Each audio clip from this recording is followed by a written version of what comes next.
Assalamualaikum warahmatullahi wabarakatuh. Perkenalkan, nama saya Dwi Wulanovitasari, NIM 077 kelas 4B.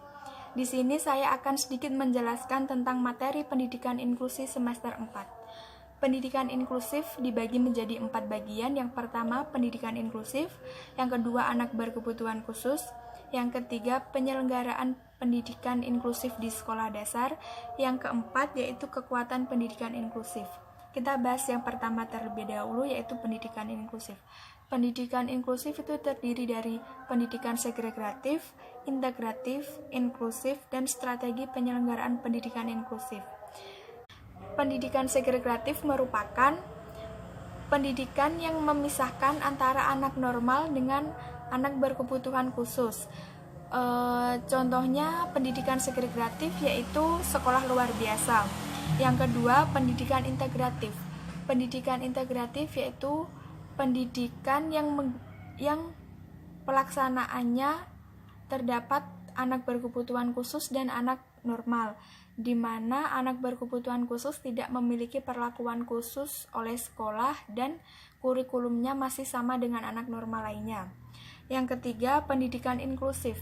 Pendidikan inklusif yaitu pendidikan yang diberikan kepada anak berkebutuhan khusus dan anak normal lainnya dalam satu sekolahan, yang dimana anak berkebutuhan khusus memiliki kurikulum yang berbeda dengan anak normal lainnya karena kurikulum anak berkebutuhan khusus dimodifikasi yang disesuaikan dengan kebutuhan anak berkebutuhan khusus. Mari kita bahas yang kedua, yaitu anak berkebutuhan khusus. Anak berkebutuhan khusus terdapat dari beberapa klasifikasi. Yang pertama, tunalaras. Tunalaras merupakan mereka yang terganggu pada perkembangan emosinya, di mana memiliki karakteristik seperti bersifat membangkang dan menentang, hasil belajar di bawah rata-rata, tidak diterima di masyarakat. Kemudian, tunadaksa. Tunadaksa merupakan mereka yang memiliki gangguan pada sistem geraknya yang disebabkan karena bawaan dari lahir, sakit, maupun kecelakaan, di mana memiliki karakteristik kesulitan dalam bergerak karena anggota tubuhnya yang kaku ataupun lemas. Yang kedua, terdapat anggota tubuh yang tidak lengkap atau tidak sempurna.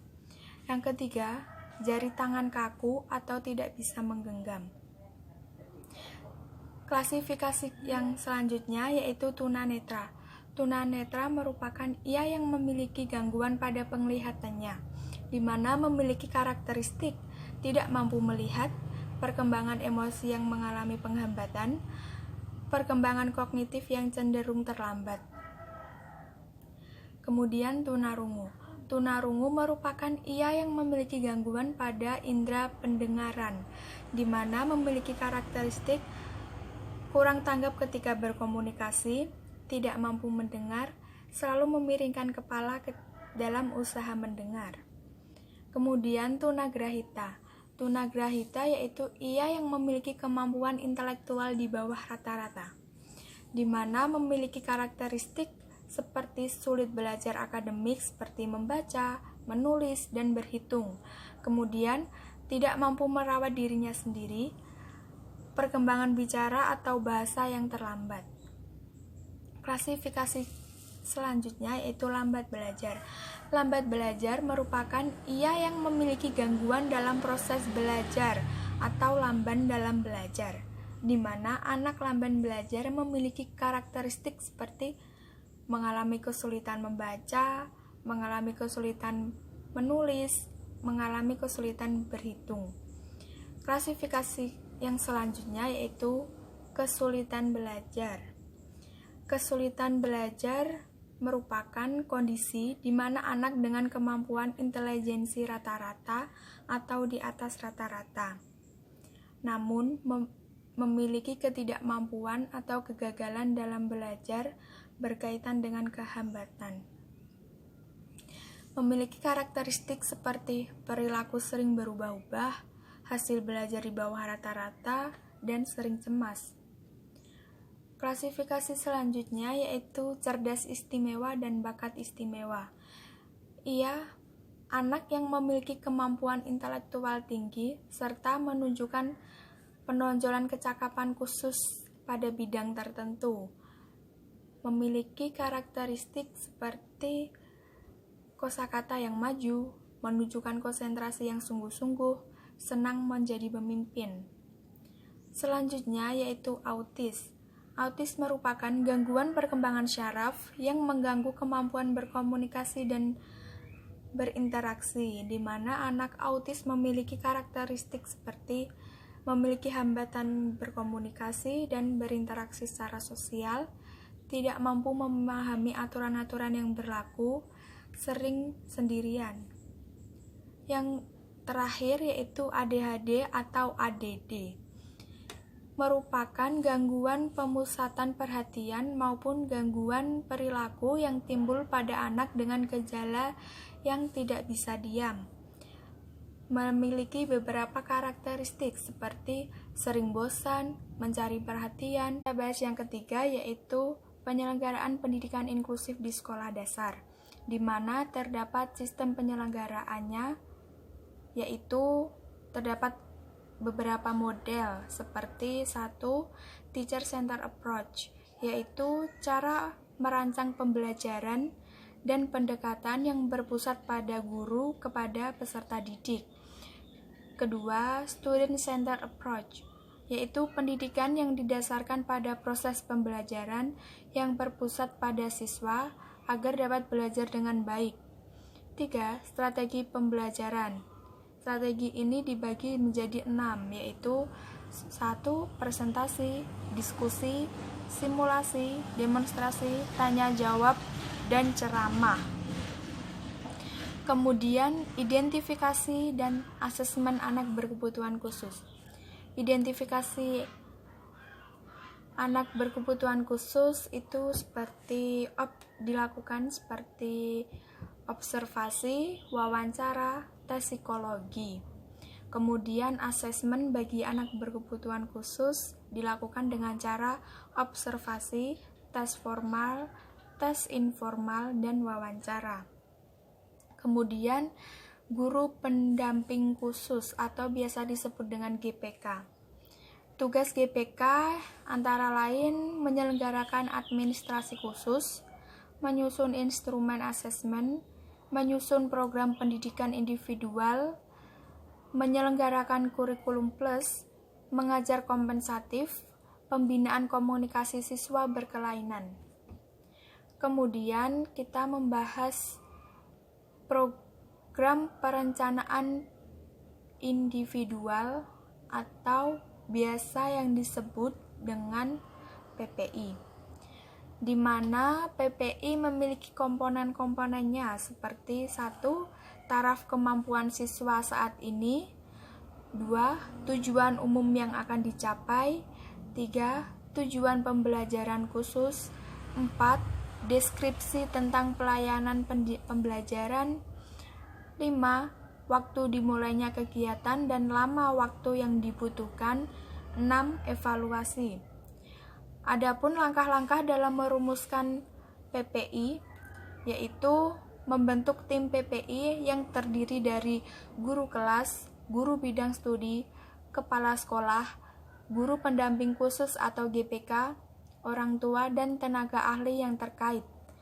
Kemudian, menilai kekuatan, kelemahan, minat, dan kebutuhan anak, atau biasa yang disebut dengan asesmen. Kemudian, mengembangkan tujuan jangka panjang dan tujuan jangka pendek. Selanjutnya, merancang metode dan proses pencapaian tujuan, dan menunjukkan metode. Adapun PPI juga memiliki prinsip-prinsip dasar seperti 1. PPI bertujuan untuk menselaraskan antara kebutuhan siswa, tugas, dan perkembangan belajar siswa. 2. PPI berpusat pada siswa, bukan PPI yang berpusat pada Yang kedua, PPI berpusat pada siswa, bukan siswa yang berpusat pada PPI. 3. PPI berdasarkan hasil asesmen. 4. PPI tidak mengendalikan siswa, melainkan siswa yang mengendalikan PPI. Selanjutnya yaitu desain kurikulum dan pembelajaran, di mana model kurikulum yaitu terdiri dari 4, yaitu model duplikasi, model modifikasi, model substitusi, dan model omisi. Adapun model duplikasi yaitu mengembangkan dan memberlakukan kurikulum untuk ABK secara bersama dengan kurikulum yang digunakan pada siswa umum lainnya. Yang kedua, model modifikasi. ABK menjalani kurikulum yang disesuaikan dengan kondisi kebutuhan siswa. Model substitusi yaitu menggantikan sesuatu yang ada dalam kurikulum umum dengan sesuatu yang lain. Model omisi yaitu menghapus sesuatu baik sebagian atau keseluruhan dari kurikulum umum.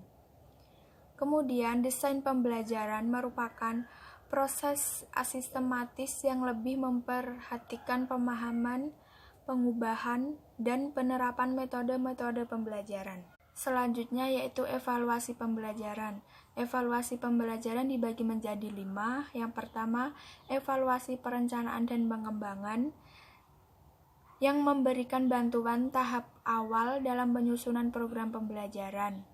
2. Evaluasi monitoring, yaitu memeriksa apakah program pembelajaran mencapai sasaran secara efektif.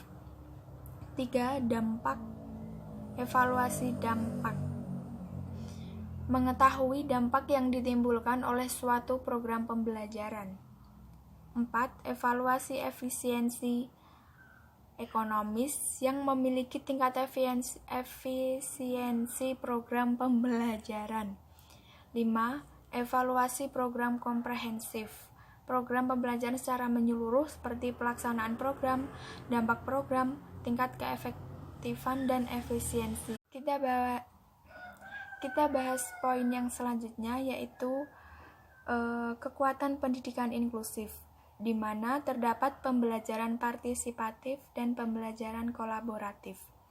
Pembelajaran partisipatif memiliki kelebihan dan kekurangannya masing-masing, di mana kelebihannya yaitu peserta didik diberi kesempatan yang luas untuk berpartisipasi dalam pembelajaran. Peserta didik memiliki motivasi yang kuat untuk mengikuti kegiatan pembelajaran. Tumbuhnya suasana demokrasi yang dalam pembelajaran. Dan kelemahan dari pembelajaran partisipatif ini yaitu membutuhkan waktu yang relatif lama. Aktivitas dalam pembelajaran cenderung akan didominasi oleh peserta didik yang biasa atau senang dalam berbicara. Pembicaraan dapat menyimpan dari arah pembelajaran yang telah ditetapkan sebelumnya. Kemudian, pembelajaran kolaboratif. Pembelajaran ini juga memiliki kekuatan dan kelemahannya masing-masing. Adapun kelebihannya yaitu siswa dapat bermusyawarah, siswa belajar menghargai pendapat orang lain, dapat mengembangkan cara berpikir kritis dan rasional, dan dapat memupuk rasa kerjasama.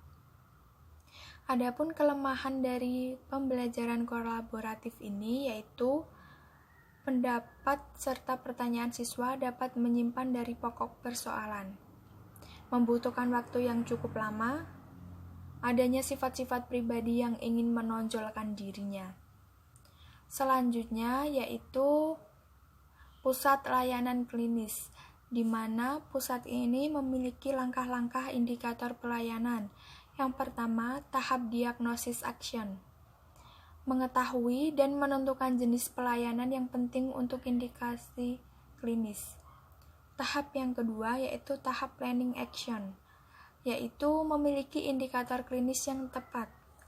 Tahap selanjutnya yaitu tahap taking action, di mana uji coba pengukuran indikator klinis ini dilakukan dalam tahap ini.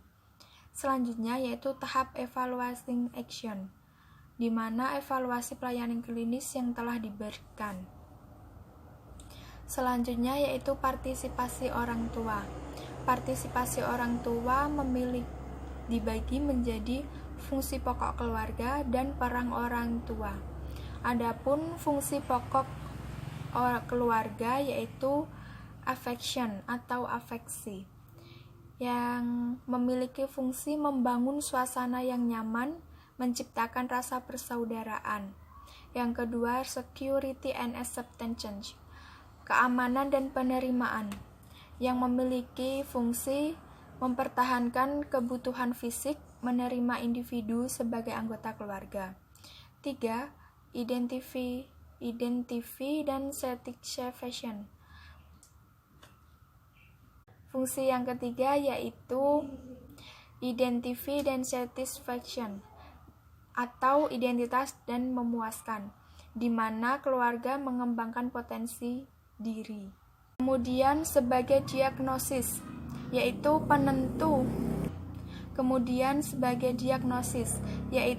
penentu karakteristik dan jenis kebutuhan khusus dan berkemampuan melakukan treatment terutama di luar jam sekolah.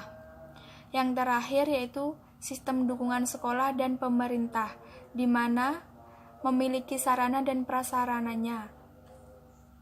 Adapun sarana dan prasarana dibagi menjadi dua. Yang pertama sarana dan prasarana umum, yang kedua sarana dan prasarana khusus.